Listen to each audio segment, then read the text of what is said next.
అయితే సిద్ధేశ్వర్ పటేల్ గారు, ముఖ్యంగా ఈ మధ్య మనం రాజకీయాలు గమనించినట్లయితే, ముఖ్యంగా తెలంగాణ రాష్ట్రంలో గమనించినట్లయితే ఎమ్మెల్సీ మల్లన్న గారు బీసీ నినాదం అంటున్నారు. ఆల్రెడీ ఆర్ కృష్ణయ్య గారు ఎప్పటి నుంచో బీసీ అనగానే మనకు గుర్తొచ్చింది ఆర్ కృష్ణయ్య గారు. అదేవిధంగా కల్వకుంట్ల కవిత కూడా ఈ మధ్య బీసీ నినాదాన్ని ఎత్తుకున్నారు. అదేవిధంగా బీజేపీ కూడా బీసీ ముఖ్యమంత్రి అంటున్నారు.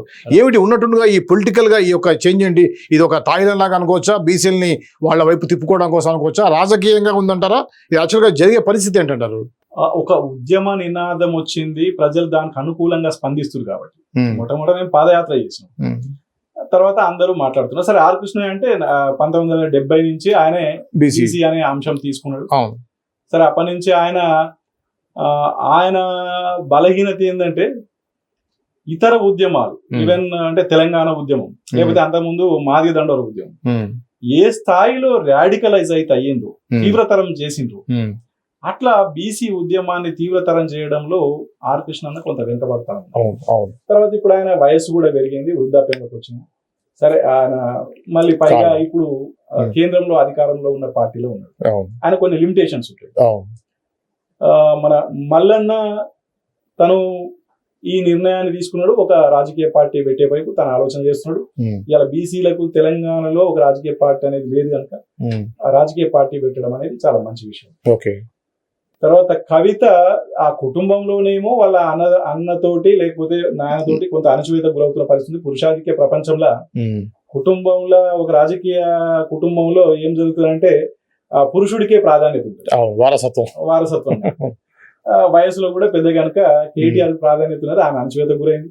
తర్వాత జైలు పోవడం రావడం వచ్చిన తర్వాత ఇక్కడ బీసీ ఉద్యమం నడుస్తుంది కాబట్టి తనకేదో చెయ్యాలనే తపన ఉంటది. తపన ఉన్నప్పుడు బీసీ ఉద్యమానికి ఆమె మద్దతుగా రావాలి. మద్దతుగా రాకుండా తానే పోరాట కార్యక్రమాన్ని డిసైడ్ చేసుకుంటుంది. ఇప్పుడు రైల్ రోకో డిసైడ్ అయింది. రైల్ రోకో అనేది బీసీ ప్రజలు ఇప్పుడు ఇమీడియట్ గా వచ్చి రైలు ఆపన్నా. ఇప్పుడు తెలంగాణ ఉద్యమంలో కేసీఆర్ ఏం చేసిండు, 2001లో పార్టీ పెడితే, యాక్చువల్గా తెలంగాణ ఉద్యమం మేము 96-97 నుంచి ప్రారంభించినాం. తర్వాత 2001లో కేసీఆర్ తెలంగాణ రాష్ట్ర సమితి పెట్టిండు. 2009లో నిరాహార దీక్ష చేసిండు. 2011లో రైల్ రోకో కార్యక్రమం నిర్వహించింది. అంటే రైల్ రోకో అనేది ఒక పెద్ద పోరాట రూపం, సుదీర్ఘ కార్యక్రమం. చివరిగా ఇప్పుడు ప్రచార దశ, ఒక నిర్మాణ దశ, తర్వాత ఆందోళన దశ. ఇప్పుడు ప్రచార దశ పూర్తయిందా లేదా ఆందోళన దశకు వచ్చిందా? నిర్మాణమే లేదు. చాలా బీసీ సంఘాలకు గ్రామ స్థాయిలో ఒక నిర్మాణం లేదు. భావజాలం ఎంతో కొంత ప్రచారం అయింది, మనం బీసీలకు ఓట్లు వేసుకోవాలని చైతన్యం పెరిగింది, ఐక్యత పెరిగింది. అంత మాత్రాన నువ్వు ఏ బీసీ సంఘాలతో ప్రమేయం లేకుండా రైల్ రోకు పిలిపించావు. సరే, అప్పర్ క్యాస్ట్ వాళ్ళు బీసీల కోసం పోరాడొద్దా అంటే పోరాడాల్సింది. జ్యోతిబా పూలే బీసీ అయి ఉండి ఎస్సీల కోసం పోరాడాడు, ఎస్టీల కోసం పోరాడాడు, ఈవెన్ బ్రాహ్మణ మహిళల కోసం కూడా పోరాటం చేశాడు. కాబట్టి కవిత కూడా చేయడానికి ఆమె అర్హత ఉన్నది, ఎందుకంటే పూలే ఆ విగ్రహం పెట్టాలని రకరకాలుగా చేసింది కదా. కానీ విషయం ఏంటంటే ఇక్కడ వాళ్ళ చైతన్య స్థాయి ఏ మేరకు ఉన్నది. రేపు రైలు రోకో అంటాం, ప్రజలు స్పందించరు లేదా రారు ఎక్కువ మంది. ఒకవేళ వచ్చిన వాళ్ళ మీద కేసులు అవ్వడమే తప్ప ఇవాళ ఏం చేస్తావు రైలు రోకో తోటి? ఫస్ట్ ఇప్పుడు నేను నిరాహార దీక్ష చేసిన, ఇక్కడ 12 రోజులు చేసిన, అప్పుడు కవిత రాలేదు. జనరల్ గా నిరాహార దీక్ష చేసినప్పుడు చాలా మంది వాళ్ళు బీసీకి మేము అనుకూలమైనటువంటి వాళ్ళు రావాలి. నేను ఢిల్లీలో 22 రోజులు చేసిన, ఒక రోజు కాదు 2 రోజులు కాదు, 22 రోజులు నిరాహార దీక్ష చేస్తే మీరు రాలేకపోయారు. నేను కనబడలేదు, బీసీ ఉద్యమకారులు ఎవరు కనబడలేదు. ఖచ్చితంగా అదే వీళ్ళు ఆలోచించే వాళ్ళు మద్దతు తెలపాలిగా, మద్దతు తెలియజెప్పాలి. ఇవాళ రైలు రోకో కార్యక్రమం అప్పుడు కూడా సరే కృష్ణ దగ్గరికి పోయొచ్చారు, మరి మిగతా బీసీ ఉద్యమకారులు కలిసిండ్రా, మాట్లాడిండ్రా? బీసీ ఉద్యమకారులు ఎవరికి కలిసి మాట్లాడకుండా నీ పాత నిర్మాణం ఏదైతే ఉందో ఆ పాత నిర్మాణం తీసుకొని పోయి నేను రైలు రోకో చేస్తా అంటే, వాస్తవానికి కవితకు సంబంధించి నేను ఒకటి చెప్పదలుచుకున్నా. విషయం ఏంటంటే దేశంలో మన మహిళా రిజర్వేషన్ బిల్లు 33%, ఆ విషయంలో ఒకనాడు కాంగ్రెస్ పార్టీ 2009 అని కూడా అప్పుడు పెట్టినప్పుడు దాన్ని ములాయం సింగ్ యాదవ్, లల్లు ప్రసాద్ యాదవ్, శరద్ యాదవ్, మిగతా బీసీ వాళ్ళందరూ కూడా బీసీ మహిళకు కోటా లేదని దాన్ని వ్యతిరేకించారు. బీసీ మహిళకు కోటా పెడితే మేము ఆమోదిస్తామని చెప్పేసి అన్నారు. అప్పుడు గొడవలు అయినాయి. తర్వాత చాలా కాలం వరకు బీసీ బిల్లు అదే మహిళా బిల్లు వాయిదా పడుతూ వచ్చింది. తర్వాత ఆ మధ్య కాలంలో ఇప్పుడు సరే ఆమె నేను ఢిల్లీలో ధర్నా చేస్తే వచ్చిందని చెప్పుకుంటది. సరే ఢిల్లీలో ధర్నా చేయడం వల్లనో రకరకాల ప్రెషర్స్ వల్లనో బీజేపీ ఏకాఏకిన టకా మొత్తం మీద మహిళా బిల్లు పాస్ చేసింది. ఆ మహిళా బిల్లు పాస్ చేసినప్పుడు కూడా ఖచ్చితంగా దాంట్లో బీసీలు పెట్టాలి, బీసీ మహిళా కోటా పెట్టాలని చాలా మంది డిమాండ్ చేశారు. బీజేపీ పట్టించుకోలేదు. అయినప్పుడు అది మహిళా బిల్లు కోసం మీరు మహిళలు పోరాటం చేసినప్పుడు బీసీల మీద మీకు ప్రేమ ఉంటే ఖచ్చితంగా దాంట్లో బీసీ మహిళకు కోటా ఉండాలి అని అప్పుడు డిమాండ్ చేయాల్సింది. లేదా బిల్లు అయ్యేటప్పుడు కూడా, బిల్లు పార్లమెంట్ లో ప్రవేశపెట్టినప్పుడు కూడా ఆయన అమిత్ షా ఉపన్యాసం చేస్తూ ఏమన్నాడంటే, ఈ బిల్లులో ఏమైనా మార్పులు చేర్పులు ఉంటే తర్వాత మనం చేసుకోవద్దు, ఇక టైం ఉన్నది, కానీ ఇప్పుడైతే ఆమోదించండి అని ఒక విజ్ఞప్తి చేసింది. అయినప్పుడు ఇక్కడ మేము 42% కోసం మేము అందరం పోరాటాలు ఇక్కడ స్థానికంగా చేయగలుగుతున్నాం. మేము చేయగలుగుతున్నప్పుడు మేము చేయలేనిది ఏమైనా ఉంది అని అంటే అక్కడ పోయి ఆ మహిళా కోట, బీసీ మహిళా కోట అనేది మీరు పని పెట్టుకోవాలి. మేము చేయలేని పని ఒకటి పెట్టుకోవాలి. ఇక్కడ చేసే కానీ వచ్చి పోటీ పడడం ఎందుకు? అందుకని అక్కడ అది చేయకుండా ఇప్పటి వరకు దాని మీద ఏమి ప్రకటించకుండా ఇక్కడ 42% మీద నేను కొట్లాడతా అంటున్నాను. 42% మీద రైలు రోకో ఒక రాంగ్ కాన్సెప్ట్. దానికి తోడు ఢిల్లీ పోయి నిన్న ప్రెస్ మీట్ పెట్టినట్టు, ఢిల్లీ పోయి ప్రెస్ మీట్ పెట్టి కేంద్రం 9th షెడ్యూల్ చేర్చాలి. 9th షెడ్యూల్ చేర్చాలని మంచి విషయం. 9th షెడ్యూల్ చేర్చాలి అని అంటే కూడా మరి ఇక్కడి నుంచి ఈ ప్రెజర్ పోవాలి కదా.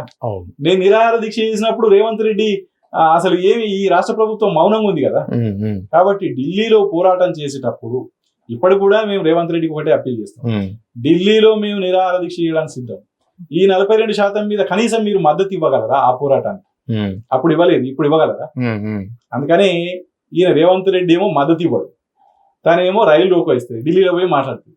అందుకని ఇక్కడ 42% అనే దానికంటే ముందు కవిత చేయాల్సిన పని ఏంటంటే, ఆమె వల్ల వచ్చిందని అనుకుంటున్న మహిళా బిల్లులో బీసీ మహిళా కోటా మీద తను పోరాటం చేయాలి. ఇక్కడ 42% విషయంలో పోరాటం చేయడానికి ఇక్కడ చాలా మంది ఉన్నాం. సరే ఇక్కడ కూడా మద్దతుగా రా కాదని అంటది. ఇప్పుడు పూలే ఉన్నాడు అనుకోండి, పూలే నాటికి సమాజంలో ఏమి జరగలేదో, ఇతరులు ఏమి డిమాండ్ చేస్తలేరో పూలే ఆ నిర్ణయం తీసుకున్నాడు.